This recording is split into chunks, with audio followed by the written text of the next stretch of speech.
Сәлем, бұл жақсы болады арнасы сіздермен әдеттегідей жақсы болады. Әлемдік ұрыс пен кикілжіңдер бұған дейін бізге бұлай жақын болмаған. Қысқасы, бүгін Лукашенконың позор жайлы, Түркістан мен Илон Масктың арасындағы байланыс жайлы және Қазақстанда енді ауыл әкімдерін халықтың өзі сайлайтындығы жайлы сөз қозғайтын боламыз. Каналға жазылып қой, кеттік.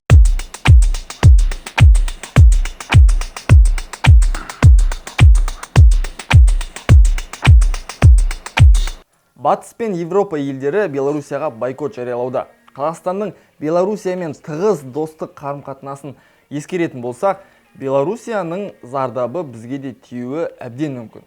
Бәленің бәрі неден басталды? Некстаның бұрынғы редакторы Роман Протасевич Минск әуежайында ұсталды. Естеріңізде болса, Некста Телеграмдағы ең танымал каналдардың бірі.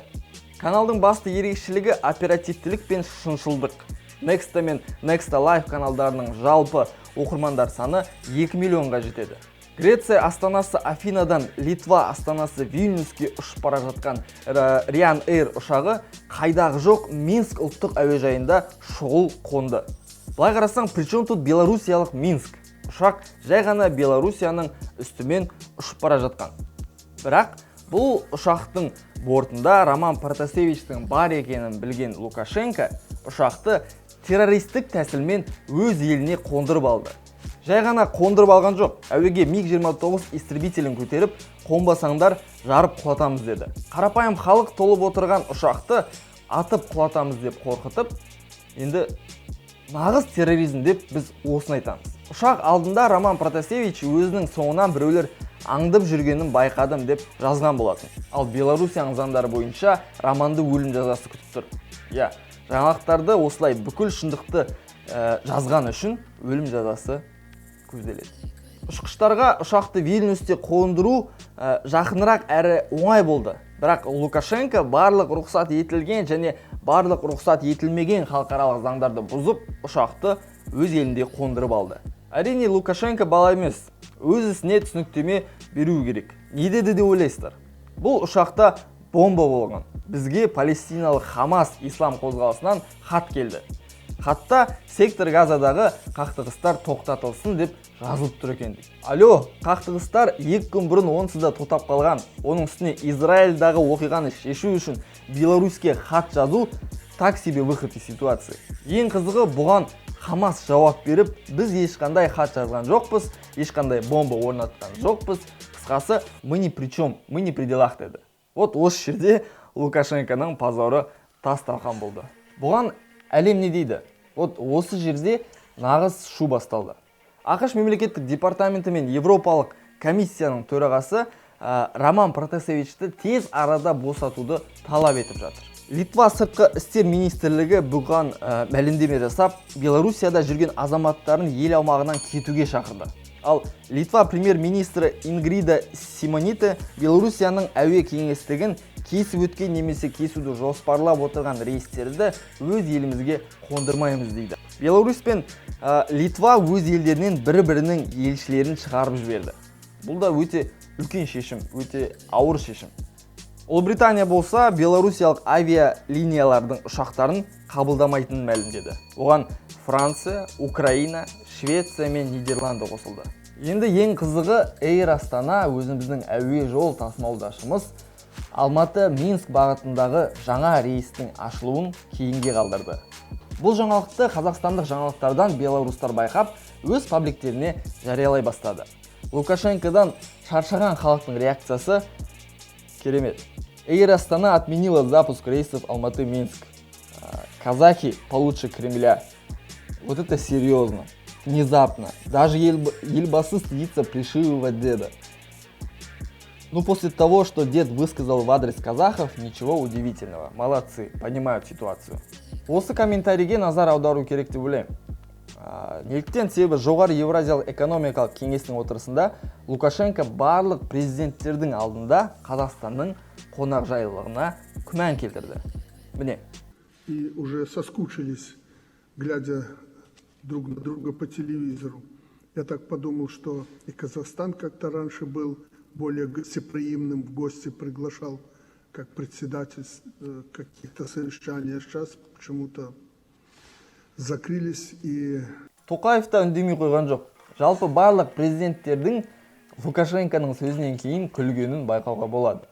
Благодарю вас, Александр Григорьевич, за традиционно запоминающееся выступление. Я обращаюсь к коллегам не сомневаться в нашем гостеприимстве. Решение о проведении данной встречи онлайн было принято консенсусом. Все вы согласились с этим. Мы, естественно, исходим из того, что беспокоимся о здоровье и безопасности глав государств. Сондықтан мына скринде көрсетілгендей Белоруссияға жарияланған байкотқа Қазақстан да қосылса таңғалмаңыздар. Бүкіл әлем Белоруссияны айналып шатын болды. Изгой деп осыны айтты.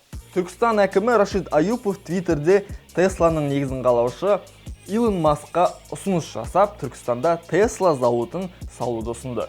Бұл жаңалықты қысқаша атап өтеміз, себебі бұл жерде маған бір нәрсе ғана ұнаған жоқ. Ол халықтың реакциясы. Жұрттар бұл жаңалықты күлкіге айналдырып жіберді. Ағайын, онда тұрған несі бар?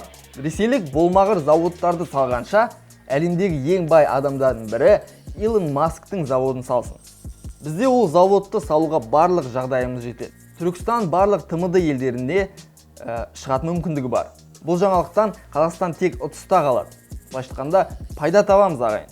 Ал Түркістанның жас әкімі Рашид Аюповқа тек қана сәттілік. Тоқаев бүгін бірнеше заңға өзгерту енгізді. Қазақстан үшін жаңалық болып келетін мұндай өзгерістерді айтпай кету мүмкін емес.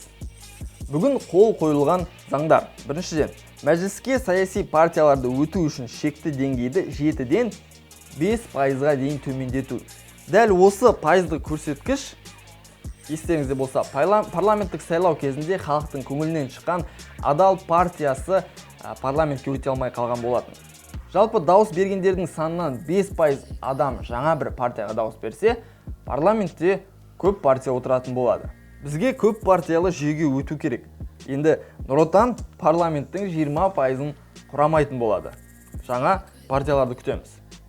Надеюсь. Екіншіден, барлық деңгейдегі сайлау бюллетендерінде барлығына қарсы деген бағаны енгізу. Сайлауда сіз танымайтын кандидаттар болса, әйтеуір біреуіне дауыс береміз. Болмаса, бюллетеніміз жарамсыз болып танылады. Және ол бюллетеннің соңында пайызды көрсеткішін біле алатын боламыз.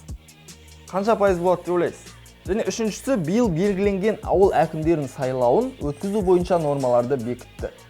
Енді мүмкіндік пайда болғанда шынымен іскер ауылда халық арасында сөз өтетін адамдар сайланса, шынымен ауылымызды көтереміз деп ойлаймын. Неліктен? Ауылда саяси ауыр агитациялық қулықтар мен тағы да басқа дүниелер өтпейді. Ауылда как есть, іскерсің ба, қолынан келеді ме, халық дауыс береді. Осы үрдісті барлық жоғары деңгейлерде көшіреміз деп ойлаймын. Қысқасы осы жаңалықтар мен субъективті ойлар мен шығарылымдар көбірек болады деп ойлаймын. Ал сіз каналға жазылып қойыңыз. Сіздермен болған жақсы болады. Көп рахмет, бәрі жақсы болады.